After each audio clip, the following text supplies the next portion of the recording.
गुरुजी की प्यारी प्यारी संगत को जय गुरुजी। मेरा नाम ईशा है, मैं गुरुजी की बेटी हूँ and I am so blessed to be his daughter. मैंने सत्संग पहले कभी शेयर नहीं किया ऐसे, तो अगर मुझसे कोई भूल हो जाए तो मुझे माफ करना। मेरी जर्नी 4 साल पहले शुरू हुई थी।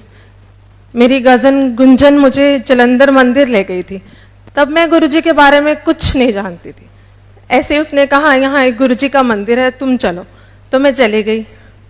वहाँ जब गई तो बहुत अच्छा लगा, वहाँ का ऑरा बहुत अच्छा था। मुझे ऐसा लगा कि उस चेयर पे ना कोई बैठा है, बट पहली बार गई थी, कुछ जानती नहीं थी। वापस आ गए, चाय प्रसाद पिया, वहाँ से वापस आ गए। 2 साल कोई कनेक्टिविटी नहीं हुई।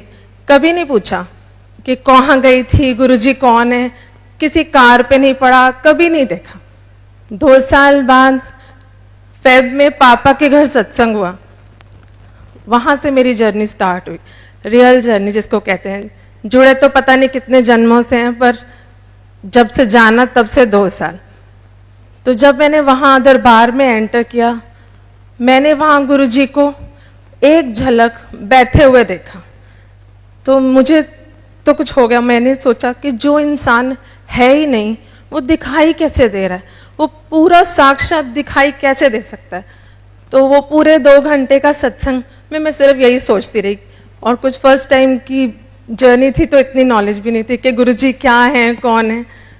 तो फिर घर आ गए, तो घर आके यूट्यूब पे सर्च करना शुरू कर दिया। गुरुजी के बहुत सारे सत्संग देखे। जब भी सत्संग देखती थी सिर्फ रोती थी, बहुत रोती थी। अब तो ऐसे हो गया था, घर में रूम से बाहर निकलती थी तो सब पूछते थे सत्संग सुन के आ रही है। तो 10 दिन 15 दिन ऐसे ही बीत गए।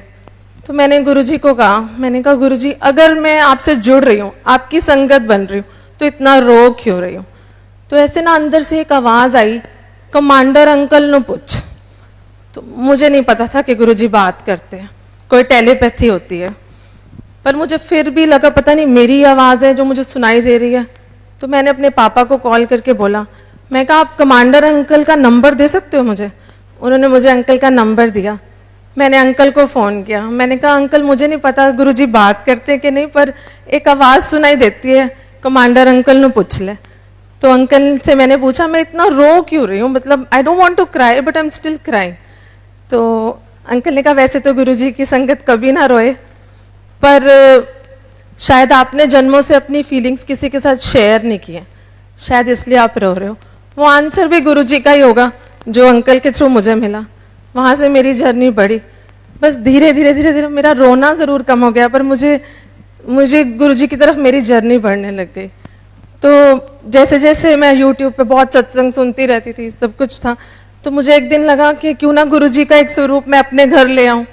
गुरुजी मेरे घर भी आए। तब तक ये जान लिया था कि गुरुजी का स्वरूप गुरुजी का खुद आना है।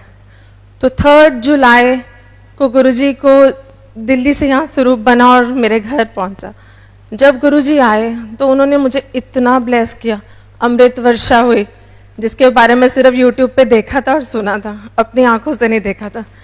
जैसे ही हलवा प्रसाद का भोग लगा, वहाँ उनके मुंह पे तिलक, वहाँ पर त्रिशूल बन गया, नीचे जितने पेटल्स थे रोजेस से ओम बन गया। तो बहुत खुशी हुई कि गुरुजी मेरे घर आ गए। तो 4th को नेक्स्ट डे मेरे हाथ में ना एक नर्व चलने लग गई। तो मैं बहुत डर गई। मैंने कहा पता नहीं मुझे क्या होने वाला है।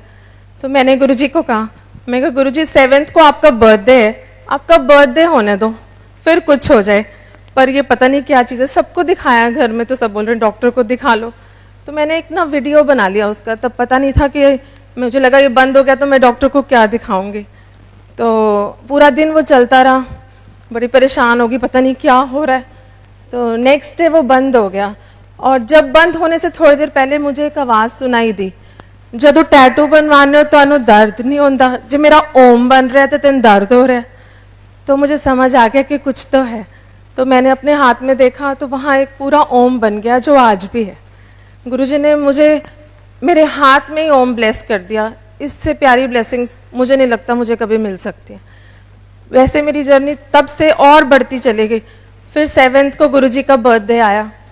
तो मैंने गुरुजी के बर्थडे पे सोचा था चाहे हम फैमिली के 4 लोग बैठे, चाहे हम थोड़े से लोग और हों, पर दरबार बहुत सुंदर होगा। बहुत सुंदर दरबार बना। तो दरबार में वही ह्यूमन नेचर होती है ना, मांगने की आदत नहीं जाती। तो जब कि गुरुजी का केक कटा, तो मैंने कहा गुरुजी अगर आपने केक काट दिया है ना, तो इतने सारे रोजेज हैं ऊपर, आप एक फ्लावर गिरा दो नीचे, मुझे पता लग जाएगा कि आपने मेरा केक काट दिया। तो मैंने सिर्फ अभी बोला ही था और ऊपर से 2 फ्लावर्स गिर गए। तो पीछे से मेरी बुआ पापा सब बोल रहे हैं, वो देखो फ्लावर्स गिर रहे हैं ऊपर से। मैंने कहा आपके लिए फ्लावर्स गिर रहे हैं, मेरा आंसर है। इतनी जल्दी कौन सुनता है? कोई नहीं सुनता। गुरुजी के सिवा तो कोई नहीं सुन सकता। उम्मीद है आप सबको आज का सत्संग अच्छा लगा होगा। अगर ऐसा है तो आप इस सत्संग को दूसरी संगत के साथ जरूर साझा करें। मिलते हैं आप सबसे अगले सत्संग में। जब तक के लिए सत्संग सुने और दूसरों को भी सुनाएं। जय गुरु जी।